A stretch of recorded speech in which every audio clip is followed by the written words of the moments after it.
हमेशा याद रखना कि आपसे सवाल जितनी भी बदतमीजी से पूछा जाए, आप जवाब तमीज से देना। तो अपनी बात रखो और तमीज से रखो, ताकि जो सामने सुन रहा है उसे समझ ना भी आए तो कल किसी और के समझ में आ जाएगा। एक दिन एक लड़के ने गुरुजी से पूछा, गुरुजी आप हमेशा खुश रहते हो, चिंता मुक्त रहते हो। जब मैं आपसे इस आनंद और खुशी का कारण पूछता हूं तो आप कहते हो कि यह पूरा संसार अनंत आनंद में प्रकट हो रहा है, आनंद और प्रेम के अलावा कुछ नहीं है। लेकिन गुरुजी, अगर यह बात सच है तो मेरा मन हमेशा खुश क्यों नहीं रहता और मुझे इस संसार में इतने सारे लोग परेशान क्यों दिखते हैं? गुरु ने कहा, माया है संसार का आकर्षण और विद्या है खुद को ना जानना, यह दोनों चीजें एक ही हैं, जिस कारण मन दुखी रहता है। लड़के ने कहा, गुरुजी, माया मोह अज्ञान यह सब मेरे लिए किताबी कंसेप्ट है, मैं इन्हें कभी प्रैक्टिकली नहीं समझ पाया। भोले लड़के की बात सुनकर गुरुजी हंसने लगे। उन्होंने कहा, अभी रात हो गई है, हम इस पर कल चर्चा करेंगे। 2-3 दिन निकल गए, माया और मन पर गुरुजी ने कोई चर्चा नहीं की। फिर एक अजीब घटना हुई जिसने लड़के को माया के प्रत्यक्ष दर्शन करा दिए। हुआ यूं कि एक दिन दोनों गुरु और शिष्य नदी पर सुबह स्नान करने को गए। वापस लौटते समय उन्होंने पहाड़ों में से एक दूसरा रास्ता लिया जो थोड़ा कठिन था लेकिन छोटा भी था। तभी नए रास्ते में उन्हें एक बड़ा सूखा बरगद जैसा विचित्र पेड़ दिखाई दिया। जैसे ही गुरुजी इस पेड़ के पास से निकले, उन्हें ऐसा लगा कि यह पेड़ उन्हें अपनी तरफ खींच रहा है। गुरु पेड़ की तरफ खींच चले गए और पेड़ से चिपक गए। ऐसा होने पर वे चिंतित स्वर में मदद के लिए पुकारने लगे, अरे जल्दी करो, मुझे इस पेड़ ने पकड़ लिया है, मैं इससे चिपक गया हूं, मेरी मदद करो। लड़का आश्चर्य से चकित रह गया, क्योंकि उसने अपने गुरु को उस दिन से पहले कभी असहाय और व्याकुल नहीं देखा था। लड़के को स्तब्ध खड़ा देख गुरु और जोर से चिल्ला रहे थे, क्या तुम मेरे शिष्य नहीं हो जो दूर खड़े हुए हो? तुरंत मदद करो, मेरे पैर खींचो, यह पेड़ मेरी शक्तियां खींच रहा है, मुझे अंदर से बेचैनी महसूस हो रही है, मेरी जल्दी से मदद करो। लेकिन गुरु के पैर आगे बढ़ नहीं रहे थे। वह सोचने लगा कि मैं पेड़ के पास जाऊंगा तो कहीं यह पेड़ मुझे भी ना खींच ले, और अगर ऐसा हुआ तो हम दोनों की मदद कौन करेगा? तभी उसने दूर से आवाज लगाकर कहा, गुरुजी, आपने इतने सारे लोगों की मदद की है और आज आपको मेरी मदद चाहिए। गुरु ने कहा, तुम जल्दी से मेरे पैर को पकड़ो और मुझे इस पेड़ से अलग करो। गुरु के स्वर में गंभीरता थी।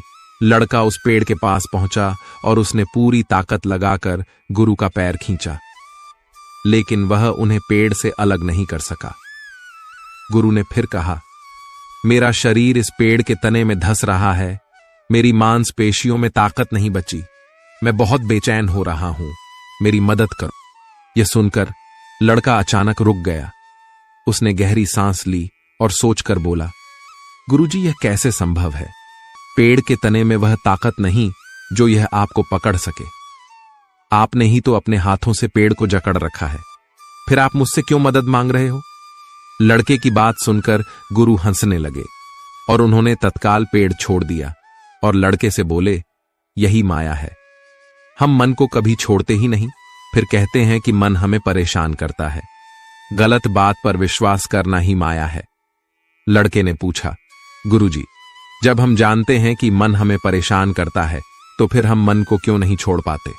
गुरु ने कहा, क्योंकि हम बाहरी सुखों के द्वारा खुद को संतुष्ट रखना चाहते हैं, इसलिए कई इच्छाओं को पकड़े रहते हैं। इच्छाओं को पकड़ना ही मन को पकड़ना है और मन को पकड़ना ही माया है। इसी माया के कारण हमें लगता है कि हम कमजोर हैं, फंसे हुए हैं, बल्कि ऐसा है नहीं। हम हमेशा मन से ताकतवर हैं, मन के स्वामी हैं, क्योंकि हम जब चाहे तब मन से ध्यान हटाकर मन को शांत कर सकते हैं। इससे हमें यह भी पता चलता है कि मन हमसे है, हम मन से नहीं। पर इच्छाओं के पीछे भागते भागते हम यह बात भूल जाते हैं और कमजोर महसूस करते हैं। यही माया है। लड़के ने पूछा, हम भूलना बंद कैसे करेंगे? मन से दूरी कैसे बनाएंगे? गुरु ने कहा, जैसे स्थिर चट्टान को बड़ी लहरें हिला नहीं पाती। उसी प्रकार तुम्हें विचारों के वेग से ज्यादा स्थिर, ज्यादा शक्तिशाली बनना है। यह शक्ति कैसे जागृत होगी? पहला लेसन। गुरु ने कहा, जो मान लोगे वो सत्य है। अभी तक तुम झूठी बातों पर विश्वास करते आ रहे हो कि मन है और मुझे परेशान करता है, इसलिए मन के सामने कमजोर भी महसूस करते हो।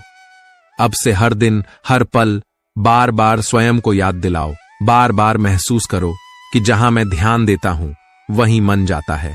मैं शांत पर ध्यान देता हूं तो मन शांत हो जाता है। यानी मैं मन का स्वामी हूं और मन मेरा सेवक है। मन से ताकतवर बनने के लिए, हमेशा प्रसन्न रहने के लिए। दूसरा लेसन, शिकायतों से दूर रहो। गुरु ने कहा, यह संसार केवल तुम्हारे मन का प्रोजेक्शन है और यह मन की आदत है कि वह खुद की कमियों को, खुद की चिंताओं को संसार में देखता है। तुम चिंता और परेशानी पर ध्यान लगाओगे तो उतना ही वे तुम पर हावी होती जाएंगी। तुम्हें हर जगह और लोगों में भी दिखेंगी। इसलिए बड़े से बड़े आध्यात्मिक व्यक्ति भी संसार की परेशानियां देखकर कंफ्यूज रहते हैं। वो यह कभी स्वीकार नहीं पाते कि वह अपने मन की कमियां बाहर देख रहे हैं और इसी कारण वह अपने ध्यान में कभी तरक्की नहीं कर पाते। इसलिए जब शिकायत हो तो उसे धन्यवाद करो और खुद को याद दिलाओ कि यह मन है जो शिकायत करता है। यह मन है जो दुखी रहता है और मैं केवल मन को देखता हूं। इस सच को महसूस करो। इस सच को महसूस करने से मन और तुम्हारे बीच में दूरी प्रकट होगी और तुम्हें शांति महसूस होगी। तीसरा लेसन है ज्ञान और अज्ञान। गुरु ने कहा, तुम जानते हो कि जब मन शांत होता है तो सब कुछ अच्छा लगता है, अंदर से आनंद और खुशी महसूस होती है। ज्ञान का मतलब यह जानना है कि पूरे ब्रह्मांड में आनंद का केवल एक ही सोर्स है और वो तुम खुद हो। बाहरी चीजों में कोई रस नहीं, तुम्हारा ही आनंद है जो बाहर रिफ्लेक्ट होता है। जिस पल तुम्हें यह स्वयं के अनुभव से साक्षात्कार होगा, उस पल मन भटकना छोड़ देगा और तुम्हें अपने आप ही वैराग्य प्राप्त होगा। इसके बाद तुम केवल बाहर ड्यूटी करोगे लेकिन अंदर हमेशा शांत अवस्था में रहोगे। गुरु ने कहा, इस शांति को पाने के लिए मन से नॉन अटैचमेंट का अभ्यास करो। हमेशा याद रखो कि मेरा असली स्वरूप आनंद और शांति है। मन मुझे नहीं बल्कि मुझ में प्रकट हो रहा है। मैं सब कुछ शांति में देख रहा हूं। मैं कभी रिएक्ट नहीं करता। यानी जो मन से परेशान होता है, मन की शिकायत करता है, वह भी मन ही है। मैं हमेशा शांत हूं, केवल सब कुछ देख रहा हूं। इस तरह इस बात को याद करके हमेशा प्रेजेंट मूवमेंट में बने रहो। यह प्रेजेंट मूवमेंट असीम अनंत शांति है। यहां पर कोई रिएक्शन नहीं, केवल एक्शन होता है। इस तरह तुम मन में कभी उलझ नहीं पाओगे और सीधे लक्ष्य की तरफ बढ़ते जाओगे। सबसे पहले जो मान लोगे वही सत्य है। गलत आइडियाज जो हम पकड़े रहते हैं वही माया है। हम झूठी बातों पर विश्वास करते हैं कि मन मुझे परेशान करता है, इसीलिए हम मन के सामने कमजोर पड़ जाते हैं। इसलिए खुद को बार बार याद दिलाओ कि मैं जहां ध्यान देता हूं वहीं मन जाता है। मैं मन का स्वामी हूं और मन मेरा सेवक है। तो दूसरी बात, शिकायतों से दूर रहो। संसार हमारे मन का प्रोजेक्शन है। यह मन की आदत है कि वह अपनी कमियों और कंफ्यूजन को संसार में देखता है। तीसरी बात, मन के प्रति नॉन अटैचमेंट। खुद को यह बार बार याद दिलाओ और अपने अनुभव से महसूस करो कि मेरा असली स्वरूप आनंद और शांति है। मन मुझे नहीं, मुझ में प्रकट हो रहा है। मैं सब कुछ शांति में देख रहा हूं। मैं कभी रिएक्ट नहीं करता। यानी जो मन से परेशान होता है, मन की शिकायत करता है, वह भी मन ही है। मैं हमेशा शांत हूं, सब कुछ देख रहा हूं। इस प्रकार मन के प्रति नॉन अटैचमेंट या वैराग्य विकसित होता है और हमको वह शांति महसूस होती है जहां पर एक्शन है, रिएक्शन नहीं। दोस्तों, हम लोग एक बार में फोकस गहरा करने की उम्मीद करते हैं, इसलिए परेशान होते हैं। अगर हमें सच में ध्यान या फोकस गहरा करना है तो हमें मेडिटेशन को समझना होगा, जिससे हम यह समझ पाएंगे कि जब मन फोकस करना शुरू करता है तो हर स्टेज में क्या दिक्कतें आती हैं और आप इन्हें अभ्यास से कैसे पार करते हो। गुरु ने कहा, ठीक है, तुम काम करते समय काम के अलावा कुछ और नहीं सोचोगे। दूसरी शर्त है मुझे इस बारे में कोई सवाल नहीं करोगे। कुछ पूछना होगा तो मैं तुमसे आकर पूछूंगा। गुरुजी की एक विचित्र बात थी, वे हर किसी को अलग अलग तरह से शिक्षा देते। किसी को अकेले में ध्यान करने के लिए कहते तो किसी को मौन रहने के लिए, किसी को एक ही किताब बार बार पढ़ने के लिए कहते तो किसी को एक ही काम बार बार करने के लिए कहते। एक दिन एक चरवाहा गुरु के पास आया और बोला, गुरुजी, मैं ध्यान सीखना चाहता हूं और जीवन का सत्य जानना चाहता हूं। गुरु ने मुस्कुराते हुए कहा, बेटा, ध्यान और इसका तरीका समझना बड़ा सूक्ष्म विषय है। तेज और स्थिर मन वाले ही ऐसा कर सकते हैं। उस लड़के ने कहा, गुरुजी, आप ठीक कहते हैं। मैं अनपढ़ हूं, दुनिया नहीं जानता, सही गलत भी ज्यादा नहीं समझता, पर मैं मन से असंतुष्ट हूं। यह मेरा मन कहना नहीं मानता, इसलिए मेरे अंदर ध्यान सीखने की और मन को जीतने की तीव्र इच्छा है। गुरु ने कहा, अगर तुम सच जानना चाहते हो तो तुम्हें सब कुछ दांव पर लगाना होगा। गुरु गंभीर हो गए और बोले, एक बात याद रखना, बच्चे जीवन लगा भी दिया तो भी इस बात का कोई भरोसा नहीं कि तुम्हें इस जीवन में ज्ञान हो ही जाएगा। नौजवान थोड़ा हिचकिचाया, फिर उसने कहा, गुरुजी, मैं वापस लौटने के लिए नहीं आया था। आप जो कहेंगे वही मेरे लिए पत्थर की लकीर है। मैं आपकी हर बात मानूंगा। गुरु ने कहा, ठीक है, एक काम करो, इस आश्रम में 1000 शिष्य हैं। यहां हर दिन भोजन की सामग्री में दूध लगता है। आज से मवेशियों को पालने से लेकर दूध निकालने तक सारी जिम्मेदारी तुम्हारी है। लेकिन मेरी 2 शर्तें हैं। पहली शर्त, कुछ और नहीं सोचोगे काम करते समय।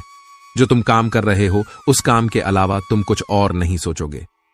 दूसरी शर्त, दोबारा मेरे पास मत आना और किसी सवाल का जवाब मत पूछना। आखिर में गुरु ने कहा, जब समय आएगा तब मैं ही तुम्हारे पास आऊंगा। लड़के को आश्चर्य हुआ, पर भोलेपन में उसने दोनों शर्तें स्वीकार कर लीं और काम करने लगा। जब भी काम करते समय उसके मन में कोई विचार आता तो वह सतर्क हो जाता। कभी कभी विचार नहीं रुकते तो वह रुक कर बैठ जाता और अकेला बैठा रहता, न किसी से कुछ बोलता न कुछ और करता। सबको बहुत अजीब लगता, लेकिन लड़का गुरु की शर्तों को निभाता रहा। समय अपनी रफ्तार से चलता रहा और देखते ही देखते 10 साल बीत गए। गुरु को छोड़कर आश्रम के सब लोगों को लगता कि यह नौजवान गूंगा है, लेकिन अब जल्दी ही सब कुछ बदलने वाला था। एक दिन गुरु ने घोषणा की कि मेरा आखिरी समय आ रहा है और मुझे अपना उत्तराधिकारी चुनना है, जो मेरे बाद इस आश्रम के शिष्यों को गाइड कर सके। इसलिए मेरा कोई भी शिष्य जिसे लगता है कि मैंने ध्यान को जान लिया है, वह अपने जीवन की सीख एक कागज पर 2 पंक्तियों में लिखे और इस पेटी में डाल दे। जो ध्यान के सार को 2 पंक्तियों में लिखेगा वही इस आश्रम का उत्तराधिकारी होगा। इस घोषणा के बाद शिष्य आपस में विचार विमर्श करने लगे कि गुरु की फाइनल टीचिंग क्या है। यह चर्चा भी होने लगी कि गुरु ने जो सिखाया है उसे 2 लाइन में कैसे लिखें। ऐसी कौन सी 2 लाइंस लिखें जिसमें पूरे ध्यान और तत्व का सार हो और वह सबसे बेहतर भी हो। यह सारी चर्चाएं चलती रहीं। कई शिष्यों ने पर्चियां डाली। 2 दिन बाद गुरु एक एक करके सबकी पर्ची वापस करने लगे, क्योंकि किसी ने भी सही जवाब नहीं दिया था। आखिर में एक पर्ची थी जिस पर लिखा था कि मन दर्पण है, विचार धूल है, दर्पण साफ रखो, यही ध्यान है। यह पढ़कर गुरु ने सबसे मेधावी शिष्य को बुलाया और उससे कहा, मैं जानता हूं कि यह तुमने लिखा है, लेकिन यह भी सच नहीं है। गुरु की बातें सुनकर सब हैरान रह गए और सबने पूछा, गुरुजी, फिर सच क्या है? गुरु ने कहा, चलो, मेरे साथ एक शिष्य है जो जवाब दे सकता है। आश्रम के 1000 शिष्य गुरु के पीछे चल पड़े। सब चलते हुए उसी लड़के के पास पहुंचे जो मवेशियों को घास खिला रहा था। गुरु ने चरवाहे से पूछा, बताओ, तुम्हारे हिसाब से सत्य क्या है? मैंने तुम्हें 10 सालों में क्या सिखाया है? सब शिष्यों को बहुत आश्चर्य हुआ, क्योंकि सब उसे अनपढ़ और गवार समझते थे। आज तक किसी ने उसे ध्यान करते या कुछ पढ़ते हुए नहीं देखा था। चरवाहे ने कहा, गुरुजी, मैं ज्यादा कुछ नहीं समझता, पर जो अनुभव मैंने जाना है वह यह है कि न मन का दर्पण है, न विचारों की धूल है। जो यह जान गया वह उस रोशनी को पा गया। गुरु ने पूछा, यह तुमने कैसे जाना? ना तो तुमने कोई विशेष अध्ययन किया, ना ही तुमने कोई विशेष प्रक्रिया की, और ना ही तुमने कोई विशेष अभ्यास किया, फिर तुमने इस ज्ञान को कैसे प्राप्त किया? चरवाहे ने कहा, गुरुजी, 10 साल पहले आपने मेरे सामने शर्त रखी थी कि जब काम करना तो उसको छोड़कर कुछ और मत सोचना। शुरू में मैंने प्रयास किया तो मुझसे काम नहीं होता था, क्योंकि ना चाहते हुए भी बहुत से विचार आते थे मन में, कई प्रकार के सवाल उठते थे। कई बार वेग इतना बढ़ जाता था, मैं विचारों को इग्नोर नहीं कर पाता, तो मैं रुक कर बैठ जाता और विचारों के जाने का इंतजार करता। लेकिन इंतजार करने से मन शांत नहीं होता, तो फिर मैं विचारों के बारे में ही सोचने लगा कि विचार क्या है, कहां से आते हैं। मैंने इन्हें ही देखना शुरू कर दिया कि यह विचार क्यों आते हैं और आकर कहां चले जाते हैं। जैसे ही मैंने अपने विचारों को पूर्ण ईमानदारी से देखना शुरू किया, जैसे ही मैंने अपने विचारों में इंटरेस्ट लेना शुरू किया, वैसे ही धीरे धीरे मेरा मन शांत रहने लगा। जब भी मुझे विचार आते तो मैं सतर्क हो जाता, विचारों को देखता, विचार जल्दी ही खत्म हो जाते और मैं काम पर वापस लौट आता। फिर एक ऐसा समय आया जहां मेरे सारे विचार शून्य हो गए और मैं कई समय तक इसी विचार शून्य स्थिति में, इसी आनंद में बना रहा, और यहीं मुझे सारा ज्ञान प्राप्त हुआ। शिष्य की बातें सुनकर गुरु बहुत खुश हुए। कभी चरवाहे ने कहा, गुरुजी, लेकिन इससे भी ज्यादा महत्वपूर्ण आपकी दूसरी शर्त थी कि आपने मुझे सवाल पूछने से मना कर दिया। अगर यह शर्त ना होती तो मुश्किल आने पर मैं इस अभ्यास को छोड़ देता और कुछ और जानने की या करने की कोशिश करता और मन के जाल में फंसा रहता। मैंने कभी यह जाना ही नहीं कि अपने अभ्यास पर डाउट करना केवल एक विचार है। दूसरा सॉल्यूशन ढूंढना भी मन का ही विचार है, यह भी आएगा और चला जाएगा। आपकी दूसरी शर्त ने मुझे पहली शर्त पर टिकाए रखा। जब मैंने दृढ़ निश्चय किया कि मुझे मात्र यही काम करना है, तो मन दोबारा फिर मुझ पर हावी नहीं हो पाया। चरवाहे ने अपनी कहानी खत्म की। गुरु शांति से सबके चेहरे देखते रहे। जिन्हें कुछ समझ आया उन्होंने चरवाहे को नमस्कार किया, जिन्हें कुछ समझ नहीं आया उन्होंने भी नकली नमस्कार किया, और सब अपने कमरों में चले गए। दिन खत्म हुआ, आधी रात हुई। गुरु ने चरवाहे को जगाया और गंभीर स्वर में कहा, बेटे, यह लो मेरी छड़ी और मेरी शॉल। यह प्रतीक है कि तुम ही मेरे सच्चे उत्तराधिकारी हो, परंतु तुम अभी के अभी आश्रम छोड़कर चले जाओ, क्योंकि इस आश्रम में बहुत सारे विद्वान शिष्य हैं जो खुद को तुमसे श्रेष्ठ मानते हैं, और मेरे जाने के बाद वह तुम्हें शांति से जीने नहीं देंगे, क्योंकि वे इस बात को बर्दाश्त नहीं कर पाएंगे कि वे अभी तक मन के जाल में फंसे हुए हैं, और एक साधारण सा चरवाहा केवल 2 शर्तों को मानकर आत्मज्ञान को पा गया। चरवाहे ने गुरु को प्रणाम किया, पैर छुए और रात ही रात वहां से निकल गया। दोस्तों, मन क्या है? जैसे प्रकाश की अनुपस्थिति को अंधेरा कहते हैं, यानी अंधेरे का अपना कोई अस्तित्व नहीं है, वैसे ही मन का अपना कोई अस्तित्व नहीं। हम ध्यान के ना होने को, प्रेजेंट में ना रहने को मन कहते हैं, यानी प्रेजेंट मूवमेंट में ना रहना ही मन है, प्रेजेंट मूवमेंट में ना रहना ही विचार है। मन के विचार कैसे शांत होंगे? मन को इग्नोर मत करो। अगर आप विचारों को इग्नोर करोगे, इनके खत्म होने का इंतजार करोगे या इन्हें दबाने की कोशिश करोगे, तो विचार कभी खत्म नहीं होंगे, क्योंकि कोशिश और इंतजार दोनों आपको प्रेजेंट मूवमेंट से दूर ले जाएंगे। इसलिए जो कुछ प्रकट हो रहा है, मन शांति विचार, उसे देखना ही ध्यान है। जैसे ही आप प्रेजेंट मूवमेंट में आते हो, वैसे ही मन का वेग शांत होने लगता है। अगली बात है, शक्तिशाली मन की ताकत एकाग्रता में है, और केवल ताकतवर मन ही शांत हो सकता है, और शांत मन ही प्रेजेंट मूवमेंट में रह सकता है। इसलिए नई नई चीजें सीखने के बजाय एकाग्रता से अभ्यास करना सीखो। जिस इंसान के पास कंसंट्रेशन नहीं होता, उसका मन डाउट्स और चिंता से विचलित होता रहता है। डाउट्स क्या होते हैं? जितने डाउट्स हमें आते, जितनी शिकायतें होती हैं, वह भी बस विचार ही हैं, जो हमें प्रेजेंट मूवमेंट से डिस्ट्रैक्ट करते हैं। इसलिए अभ्यास करने का दृढ़ निश्चय करो। हर हाल में अभ्यास पर टिके रहो, एकाग्रता विकसित करो। एकाग्र होकर उचित कर्म करना ही ध्यान है। जो ऐसे डर निश्चय से जीतता है उसे मन के ऊपर जीत मिलकर ही रहती है। स्वामी विवेकानंद कहते हैं कि बिना कंसंट्रेशन के कुछ हासिल नहीं होता।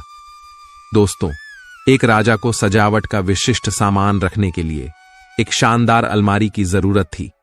उसने कई बड़ी और हुनरमंद कारपेंटर से अलमारी बनवाई, लेकिन किसी का काम राजा को पसंद नहीं आया।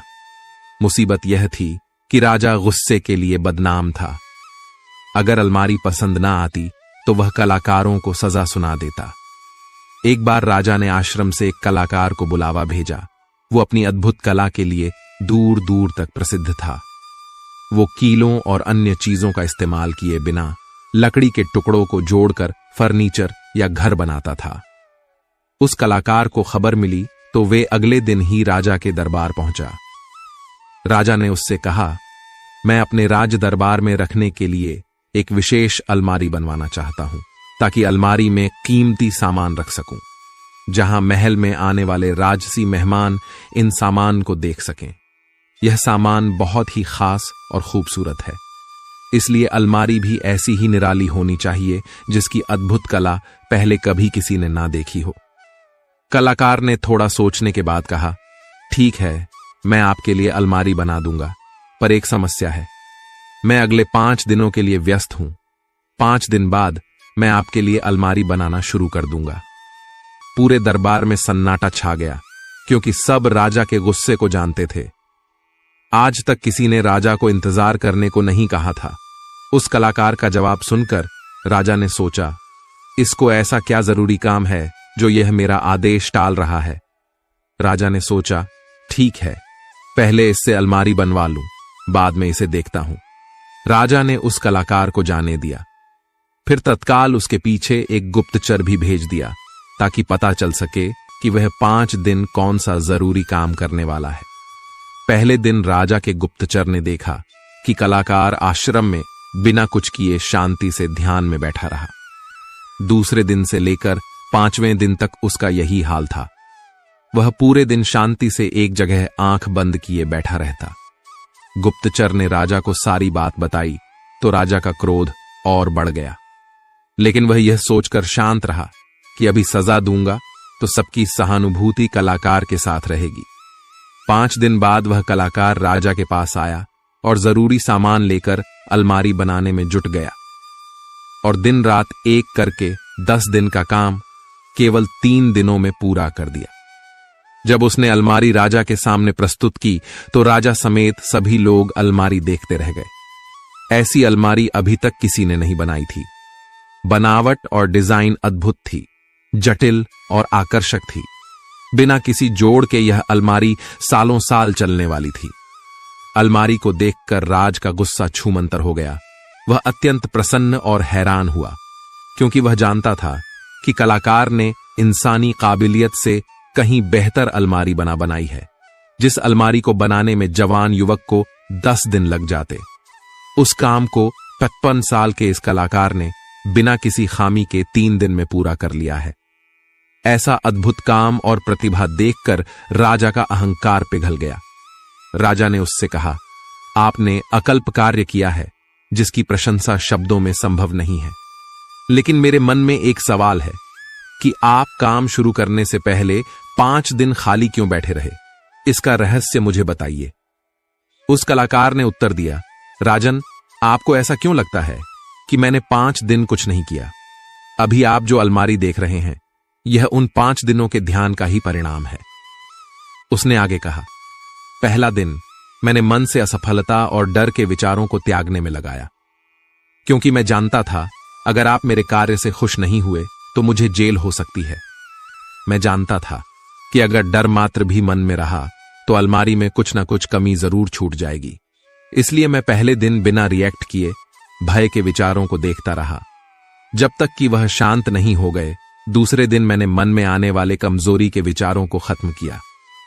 मेरे अंदर राजा के लिए अद्भुत अलमारी बनाने का कौशल नहीं है। मैं इन सभी डाउट्स को तब तक देखता रहा जब तक मैं इनसे अलग नहीं हो गया। तीसरे दिन मैंने मन से कीर्ति और पुरस्कार की आशाओं और इच्छाओं को जाने दिया।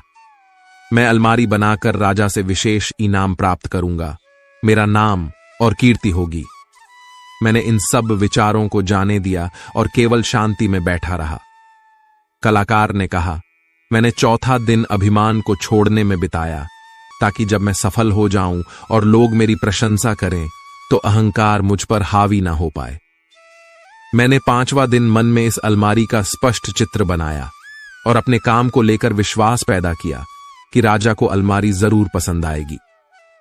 मन में यह चित्र बनाने में 5वां दिन निकल गया और इस तरह मैंने अपने मन से उन सारे विचारों को हटाया जो लक्ष्य पाने में बाधा बनते हैं।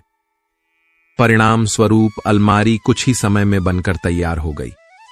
दोस्त, सबसे पहला लेसन, मन 4 तरह की बातें करता है। अगर सफल नहीं हुए तो क्या होगा? मैं सफलता के लायक नहीं हूं।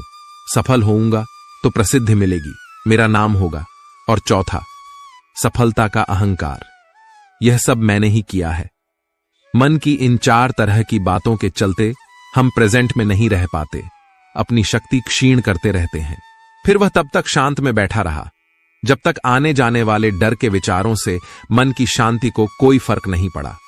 जब कलाकार ने मन से विचलित होना बंद किया तो डर भी जड़ समेत नष्ट हो गया। अगला लेसन है फोकस ऑन इन विजन। जैसा आप सोचते हो वैसा आप बन जाते हो। जैसी आप कल्पना करते हो वैसा ही काम करते हो। जब मन में लक्ष्य स्पष्ट होता है और डर या अन्य विचार नहीं होते तो सफलता निश्चित प्राप्त होती है। इसीलिए मन में सतत लक्ष्य का स्पष्ट चित्र देखो। दोस्तों, सफल लोगों की आदत होती है कि वह दर्द और उसकी नेगेटिविटी को खुद पर हावी नहीं होने देते। मन ही सब कुछ है। आप जो सोचते हैं वही बनते हैं। इसलिए आपका सबसे बड़ा दुश्मन भी आपको उतना नुकसान नहीं पहुंचा सकता जितना आपके अनियंत्रित विचार आपका अहित कर सकते हैं। विचार से लेकर भाग्य तक अपने अंदर ध्यान से देखें। हमारे अंदर चल रहे विचार ही शब्द बनते हैं और शब्द कर्म के रूप में प्रकट होते हैं। बार बार दोहराने पर कर्म बर्ताव में बदलता है और समय के साथ बर्ताव चरित्र में परिणत हो जाता है और चरित्र ही भाग्य में बदलता है। इसलिए विचारों के प्रति अलर्ट रहना अति आवश्यक है। दूसरी बात, कमजोरी हमेशा छोटे विचार से शुरू होती है। अगर इस बीज को यहीं नष्ट ना किया जाए तो छोटा सा विचार जल्दी बड़ा झाड़ बनकर बुद्धि को भी ढक लेता है। सही इरादा विकसित करें। कई बार हमारे मुंह से कुछ गलत बात निकल जाती है तो काफी तक दुख होता है। कभी गलती होती है तो मन काफी समय तक अफसोस से भरा रहता है। इस भारीपन और दुख से बचने के लिए सही इरादे यानी राइट इंटेंशन का होना जरूरी है। जब भी आप कुछ करने जा रहे हो तो खुद से पूछो, इस एक्शन के पीछे मेरा इरादा क्या है? क्या मैं दूसरों को दुख पहुंचाने या नीचा दिखाने जा रहा हूं? खुद से पूछो, क्या मैं खुद को बेहतर दिखाने का प्रयास कर रहा हूं? इरादे के प्रति सचेत रहने से और इन्हें पॉजिटिव इंटेंशन से जोड़ने से आप मन की नेगेटिविटी कम कर सकते हो और दुख से बच सकते हो। दूसरी प्रैक्टिस मन के प्रति अलर्टनेस विकसित करती है और नेगेटिव विचारों को शांत करती है। वह है माइंडफुल, यानी बिना किसी जजमेंट के इस पल में जो हो रहा है केवल उसे देखना। यानी अपने मन के अच्छे बुरे विचार, इमोशंस और यादों को बिना रिएक्ट किए केवल देखना। जो स्वयं को देखता है वही सबसे बड़ा तपस है। जरा एक बार सोचिए कि हर दिन जैसे ही आप सुबह उठते हैं तो आपका दिमाग कैसा महसूस करता है। अधिकतर दिन यह तुरंत ही अपने विचारों में घूमने लगता है, जैसे कि आज आपको क्या क्या करना है, किस किस से मुलाकात करनी है और कल क्या बचा रह गया था जिसे आज पूरा करना है। आपका दिमाग पूरे दिन भर का प्रोग्राम एक सुपरफास्ट कंप्यूटर की तरह बनाने लगता है। ज्यादातर लोगों के दिमाग में बिस्तर से उतरने से पहले यह सब एक तूफान की तरह चल चुका होता है, जहां कई बार आप अपनी पुरानी यादों में भी जाकर खुद को आंकने लगते हैं। मतलब आप अपने दिन की शुरुआत ही खुद को थका देने वाली एक्टिविटी से करते हैं और एज ए रिजल्ट अक्सर आप अपने दिमाग को सुबह से ही पजल डोमेन में भेजना शुरू कर देते हैं। सुबह एनर्जी भरपूर रहती है, इसलिए उस वक्त इसका पता नहीं चलता। तो अगर आपकी दिनचर्या भी कुछ इसी प्रकार से शुरू होती है, तो शायद आज आपको कोई सल्यूशन मिलेगा। एक बार सोचिए कि क्या होगा यदि आप इस मानसिक तूफान को शांत कर सकें और अपने अंदर गहरे में कहीं एक स्थान पर फिर से पहुंच सके जो अत्यंत शांति और सुकूनदायक है। और इस शांत स्थान में केवल आपको धूप अंधेरा नहीं मिलने वाला, बल्कि इसे एक गहरे विशाल महासागर की तरह समझे, जहां शांति कोई ऐसी स्थिति नहीं है जिसे आप जबरदस्ती और सिर्फ महसूस करते हैं, बल्कि यह कुछ ऐसा है जिसे आप वास्तव में जीते हैं और अनुभव करते हैं। कंडीशन सिर्फ एक ही है कि लाइफ से आप पूरी जिंदगी वही पा सको जो वह देने आती है। दरअसल जब आप स्वयं को खाली होने की अनुमति देते हैं तो कुछ मुक्तिदान घटित होता है। अब आप हर दिन पहनने वाले अलग अलग मुखौट को छोड़ना शुरू कर देते हैं। मेडिटेशन आपको कुछ पल के लिए ही सही उस स्थिति में पहुंचा देता है जहां अतीत और भविष्य के बारे में आपकी सारी चिंताएं दूर होकर आप केवल वर्तमान में जी रहे होते हैं। इस खाली जगह में आपको एक प्रकार की स्पष्टता मिलती है जो तब आना वास्तव में कठिन होता है जब आपका दिमाग शोरगुल वाले विचारों से भरा होता है। वास्तव में यह खालीपन बनता ही इसीलिए है ताकि वास्तविक ज्ञान इसी जगह में अपनी पैठ बना सके। एक बार आप इसकी प्रैक्टिस करना शुरू करते हैं, फिर आपको भावनात्मक और मानसिक रूप से जो लाभ मिलता है वो वास्तव में आश्चर्यजनक है। यही वह बिंदु है, वो ब्रेक पॉइंट है, जहां आप खुद से सभी प्रकार की भारी अपेक्षाओं और आत्म आलोचनाओं को छोड़कर केवल स्वयं बच जाते हैं। जैसे आपके कंधों से कोई भारी वजन उतर गया है और आप काफी हल्का और स्वतंत्र महसूस कर रहे हैं। यह खालीपन महज एक छोटा सा विराम नहीं होता, यह आपके जीने और हर एक पल का आनंद लेने के तरीके में एक बहुत बड़ा बदलाव कर देता है। यह किसी भी चीज की कमी के बारे में नहीं है, बल्कि यह वास्तव में पहले से उपलब्ध सहज समृद्धि जो आपकी अत्यधिक व्यस्तता से उपजे विचारों के जाल के नीचे छिप गई है। इस प्रोसेस में आप अपनी कुछ गहरी धारणाओं के बारे में भी स्पष्टता प्राप्त करते हैं। जैसे आपने सुना होगा कि कुछ भी हासिल करने के लिए हमेशा प्रयास और संघर्ष करते रहना चाहिए। यह मानसिकता हमें यह सोचने पर मजबूर करती है कि जो कुछ भी पाने लायक है वह केवल कड़ी मेहनत और अथक प्रयास से ही आ सकता है। लेकिन जब आप खाली होने की प्रैक्टिस शुरू करते हैं तो आपको कुछ बिल्कुल अलग, बिल्कुल ही नया एक्सपीरियंस होता है। अब आपको पता लगता है कि कभी कभी कुछ पाने के लिए आपको लड़ना ही नहीं पड़ता, बल्कि वहां पर शांतिपूर्ण समर्पण ही वास्तविक सफलता दिलाता है। आपको पता चलता है कि अपनी गहराई में आप पहले से ही पूर्ण हैं, और यह एहसास होते ही आप इस भ्रम से बाहर निकल जाते हैं कि आपको ऐसा होना चाहिए या वैसा होना चाहिए। खाली होने का मतलब यह नहीं है कि अब आपको कुछ करना नहीं है, बल्कि अब यह करने के बजाय कुछ खोजने में बदल जाता है। इनफैक्ट यह उन परतों को हटाने जैसा है जो वास्तविक चीज के बारे में आपके दृष्टिकोण को अवरुद्ध कर रही है। हमें अक्सर यह सिखाया, पढ़ाया और समझाया गया है कि हमें केवल उसी चीज की कद्र करनी चाहिए जो हमें कड़ी मेहनत से मिलती है। लेकिन आध्यात्मिकता की दुनिया में रास्ता काफी सीधा है। यह कड़ी मेहनत के बारे में बात नहीं करता, बल्कि यह जो है उसे शांति से स्वीकार करने के बारे में बात करता है। जैसे एक बार सोचो कि आप नदी में तैर रहे हो। यदि आप धारा के विपरीत तैरने का प्रयास करेंगे तो आप समझ सकते हैं कि प्रतिरोध भी अधिक होगा, लिहाजा आप थक भी जल्दी जाएंगे। लेकिन अगर आप सिर्फ नदी की धारा पर भरोसा करके अपने आप को उसके प्रवाह पर छोड़ देते हैं तो आप आसानी और सहजता से कम समय में अधिक दूरी तय कर लेंगे। उसी तरह जब आप इस खालीपन को भी गले लगा लेते हैं तो आपका जीवन की धाराओं के खिलाफ संघर्ष स्वतः ही खत्म हो जाता है।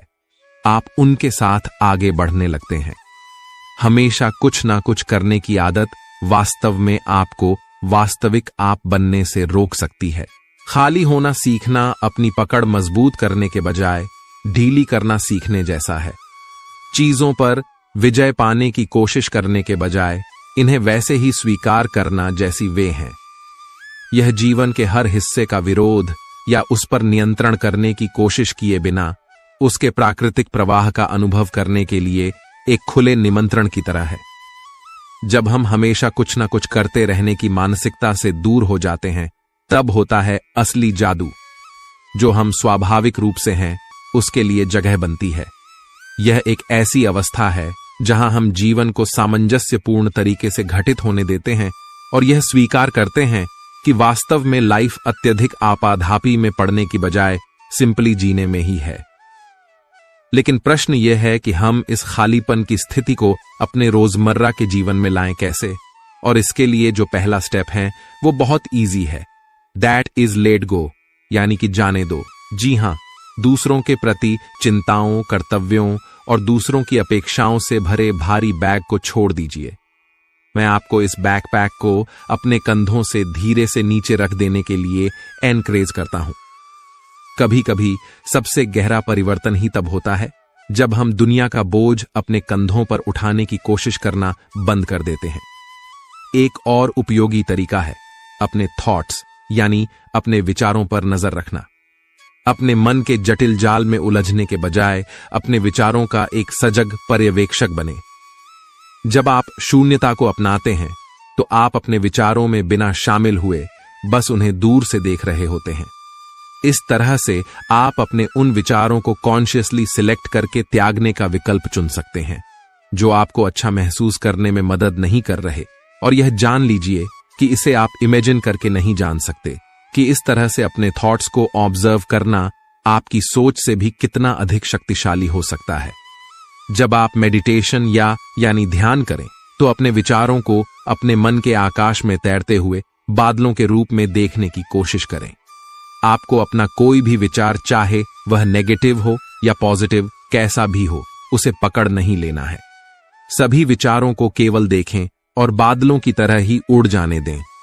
इस तरह से जब आप अपने विचारों के आने जाने को अपने दैनिक जीवन का हिस्सा बना लेंगे, तब आपको एहसास होगा कि यह वास्तविकता से भागने के बारे में नहीं है, बल्कि इसे और अधिक गहराई से अनुभव करने के बारे में है।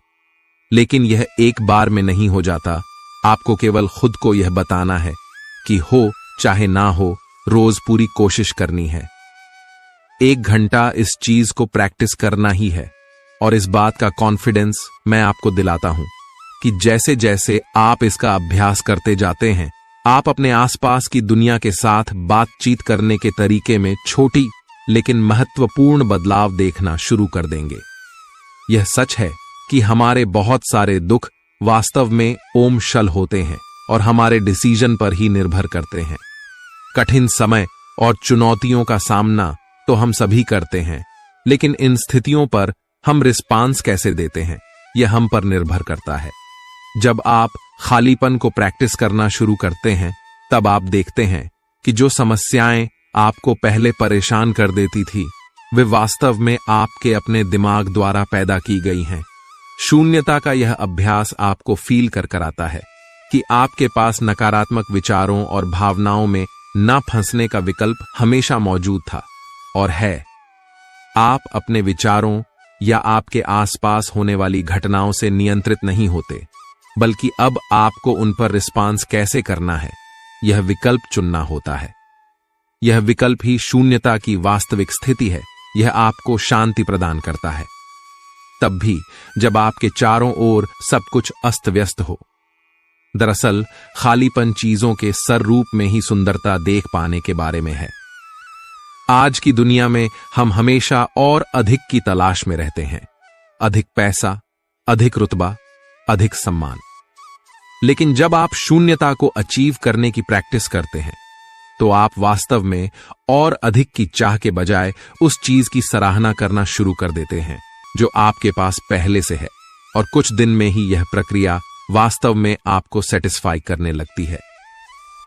जब आप अपने को अपनाना शुरू करेंगे, तो आपको एहसास होगा कि सच्ची खुशी अधिक चीजें इकट्ठा करने या कोई पर्टिकुलर पोजीशन या स्टेटस हासिल करने से नहीं आती है।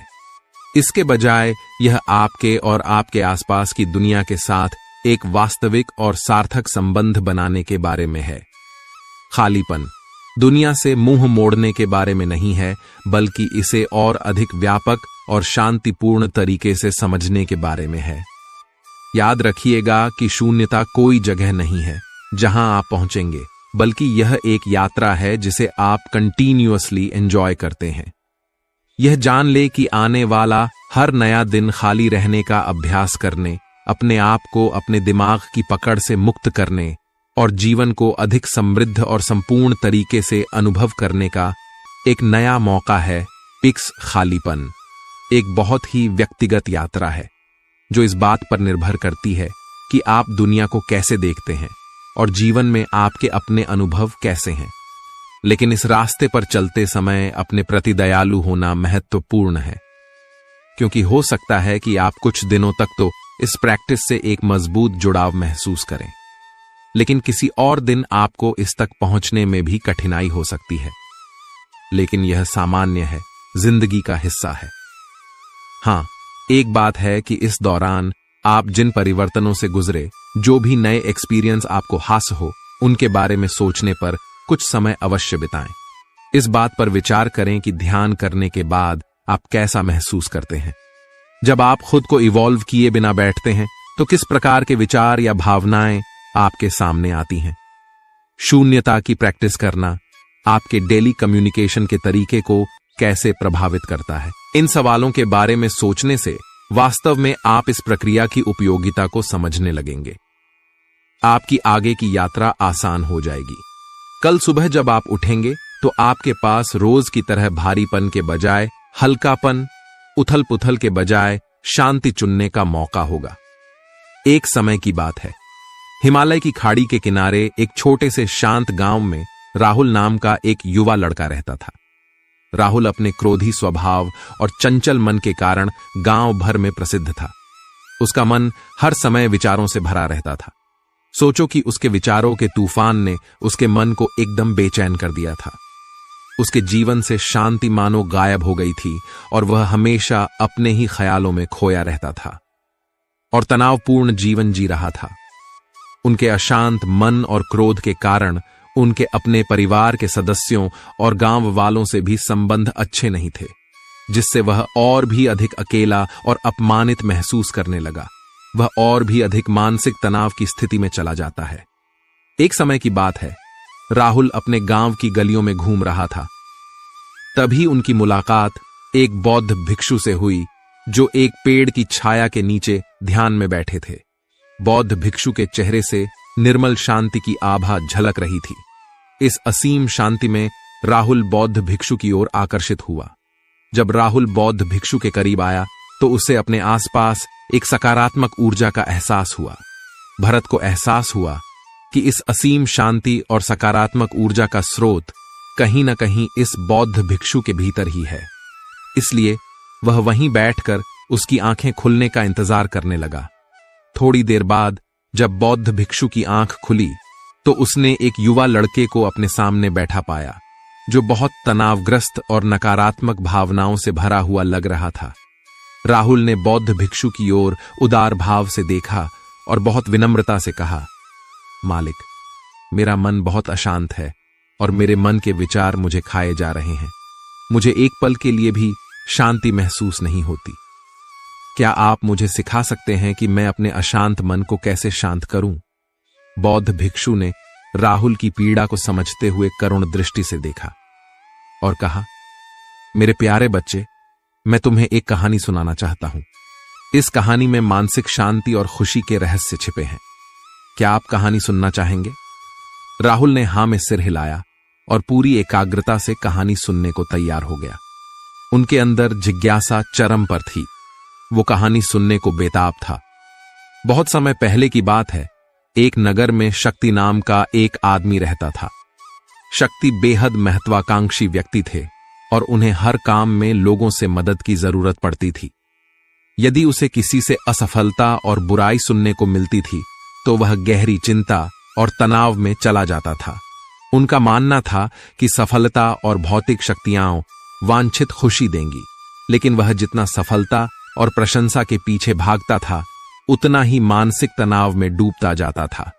लेकिन अचानक शक्ति का सामना उस समय के मशहूर बौद्ध भिक्षु से हो गया जिसका नाम महाकौशल था। महाकौशल अपने शिष्यों को ध्यान की शिक्षा देते थे और वह स्वयं एक बहुत ही ध्यानमग्न और प्रबुद्ध व्यक्ति थे। महाकौशल की अद्भुत एकाग्रता से प्रभावित शक्ति ने उनसे अपने भटकते मन को शांत करने का उपाय जानना चाहा। शक्ति ने कहा कि महंत में हमेशा सफलता के पीछे भागता हूं और लगातार अधिक हासिल करने की कोशिश करते हो, फिर भी मुझे कोई क्षणिक संतुष्टि या आत्मसंतुष्टि नहीं मिलती। इस निरंतर बेचैनी के बीच मैं शांति कैसे पा सकता हूं? बौद्ध भिक्षु ने करुण दृष्टि से उसकी ओर देखा और उत्तर दिया, आपका मन एक अशांत नदी की तरह है जो हमेशा बहती रहती है।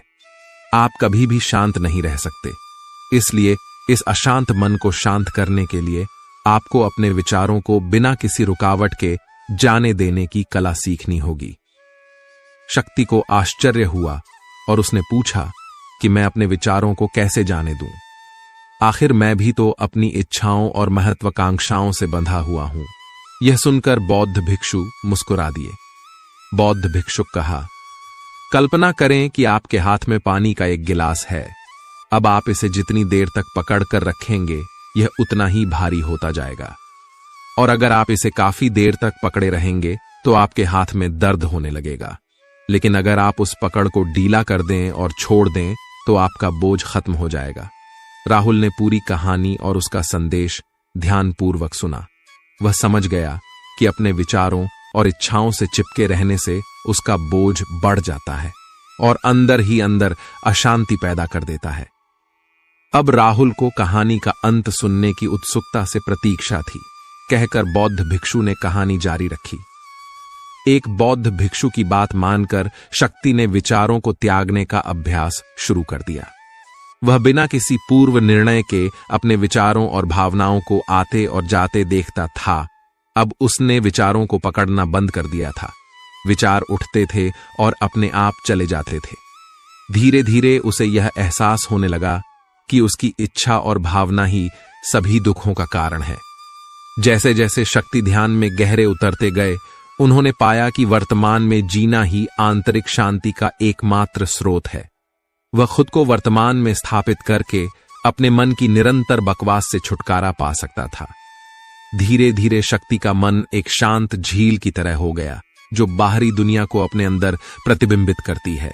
उन्होंने जीवन की सादगी में संतोष को अधिक महत्व दिया और भौतिक संपत्ति के प्रति अपना लगाव छोड़ दिया। जैसे ही शक्ति में ऐसे बदलाव की खबर लोगों के बीच फैली, दूर दूर से लोग मार्गदर्शन लेने आने लगे। लोगों को विचारों को मुक्त करने की कला सिखाना और उन्हें अपने भीतर शांति खोजने के लिए मार्गदर्शन करना, वह लोगों के बीच शांति और ज्ञान का प्रतीक बन गया। शक्ति और साधु की कहानी समाप्त कर महाकौशल बौद्ध भिक्षु कुछ देर के लिए चुप हो गए ताकि इस कहानी का अर्थ राहुल के मन में अच्छी तरह बैठ जाए। राहुल ने बौद्ध भिक्षु की ओर देखा तो उनकी आंखों में अब एक नई समझ दिखाई दे रही थी। राहुल ने धीरे से कहा कि मुझे इस कहानी में ज्ञान दिखता है, लेकिन मैं इसे अपने जीवन में कैसे लागू करूं? मैं अपने अशांत मन को कैसे शांत कर सकता हूं? राहुल के इस सवाल पर बौद्ध भिक्षु गर्मजोशी से मुस्कुराते हैं और फिर कहा कि अशांत मन को शांत करने का अभ्यास आत्म जागरूकता से शुरू होता है। अपने भीतर उठने वाले विचारों का निरीक्षण करने के लिए प्रतिदिन कुछ समय निकालें। उन भावनाओं पर ध्यान दें जो आपके मन में आती हैं और देखें कि वे कैसे आती हैं और आकाश में गुजरते बादलों की तरह चले जाएं। राहुल ने आंखें बंद कर लीं और बौद्ध भिक्षु के कहे अनुसार अपने विचारों का अवलोकन करने लगे। जैसे ही उसने अपने भीतर उठने वाले विचारों पर ध्यान देना शुरू किया, उसे इसका एहसास हुआ। उसे अपने अंदर चिंता और इच्छाओं की एक निरंतर धारा बहती हुई महसूस हुई। सिर्फ एक एहसास ने ही उसे एक अद्भुत शांति का एहसास कराया। उन्हें यह भी एहसास हुआ कि यह सभी विचारों और भावनाओं से अलग है।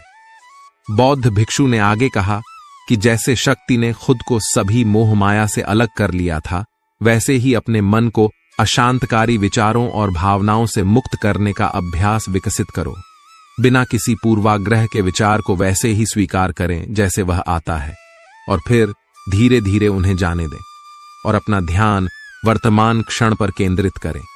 लेकिन राहुल ने टोकते हुए कहा कि अगर विचार और भावनाएं इतनी मजबूत हैं तो क्या होगा?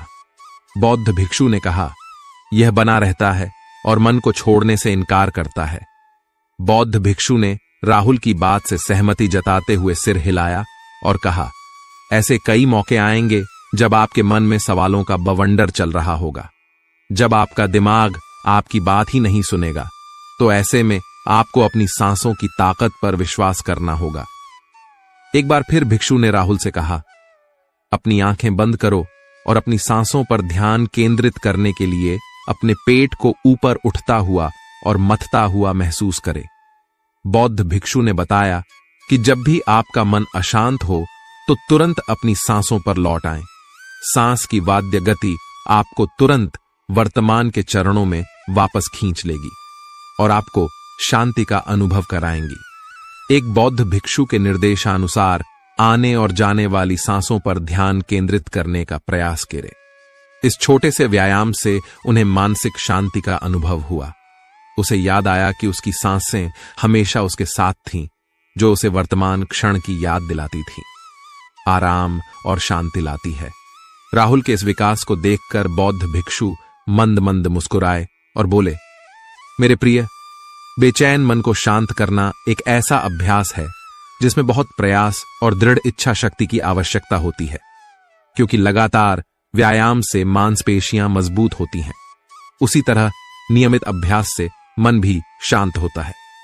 स्वीकृति में सिर हिलाते हुए इस बौद्ध भिक्षु को धन्यवाद देते हुए उन्होंने वादा किया कि आज से वह अपने अशांत मन को शांत कर सकेंगे और अपनी गैर शक्तियों को मुक्त कर सकेंगे। बौद्ध भिक्षु ने राहुल के कंधे पर हाथ रखकर कहा, मुझे आपकी क्षमता पर बहुत भरोसा है और आपको जल्द ही आंतरिक शांति मिलेगी। लेकिन याद रखें कि यह आसान नहीं होगा, लेकिन अगर आप दृढ़ इच्छा शक्ति और खुले दिल से प्रयास करेंगे तो आप निश्चित रूप से वह शांति पा लेंगे जो आपके अंदर है। उस दिन से राहुल अपने अशांत मन को शांत करने का प्रयास करने लगा और हर दिन ध्यान करने के लिए एक अलग समय निर्धारित किया। उसने अपने मन में उठने वाले विचारों को बिना किसी रोक टोक के जाने दिया और अपनी सांसों के जरिए खुद को वर्तमान में बनाए रखने की कोशिश की। समय के साथ अभ्यास करते हुए राहुल को अपने अंदर शांति का अनुभव हुआ। जैसे जैसे समय बीतता गया, राहुल को ज्ञान और शांति का स्रोत कहा जाने लगा। जैसे जैसे समय बीतता गया, भरत को ज्ञान और शांति का स्रोत कहा जाने लगा। ग्रामीण अपने अशांत मन को शांत करने के लिए राहुल के पास आने लगे। बौद्ध भिक्षुओं के शिक्षक दूसरों की मदद करते समय आत्म जागरूकता की शक्ति साझा करते हैं। बौद्ध भिक्षु आंतरिक शांति पाने की शिक्षा देते हैं। इसके साथ ही उन्होंने अपनी सांसों पर ध्यान देने और अपने विचारों को मुक्त करने की कला भी सिखाई। ऐसे निवासियों का विकास हुआ और उन्हें मन की अमूल्य शांति मिली। बौद्ध भिक्षु की शिक्षाओं और राहुल द्वारा संचालित अभ्यास के माध्यम से विचारों को त्यागने और वर्तमान में जीने की कला दूर दूर तक फैल गई। उन्होंने कई लोगों की जिंदगी बदल दी और जैसे जैसे समय बीतता गया, उनकी जिंदगी और भी बदलती गई। राहुल का शांत प्रभाव उसके गांव की सीमाओं से परे तक फैला हुआ था। आसपास के गांवों और शहरों से लोग राहुल के परिवर्तन की कहानी सुनते थे, उनसे सलाह लेने आते हैं। मन के बोझ तले दबे लोगों के लिए राहुल आशा की किरण बन गया। राहुल की शिक्षाएं केवल ध्यान और प्रवचन तक ही सीमित नहीं थीं, बल्कि वह रोजमर्रा के काम जागरूकता के साथ करने पर ज्यादा जोर देते थे। वह लोगों को अपनी भावनाओं के प्रति जागरूक रहने की याद दिलाते थे। इस बात पर ध्यान दें कि आप दिन भर में क्या करते हैं और अपने आसपास होने वाली घटनाओं पर आप कैसे प्रतिक्रिया करते हैं। हर काम पूरी जागरूकता के साथ करें। जब आप खाएं तो प्रत्येक टुकड़े के स्वाद का आनंद लें। जब आप सूरज की रोशनी के सामने खड़े होते हैं तो उसकी गर्मी महसूस करें। लोग क्या कहते हैं उसे ध्यान से सुनें और समझें। छोटे छोटे बदलावों से लोगों के जीवन में चमत्कारिक परिवर्तन आते हैं।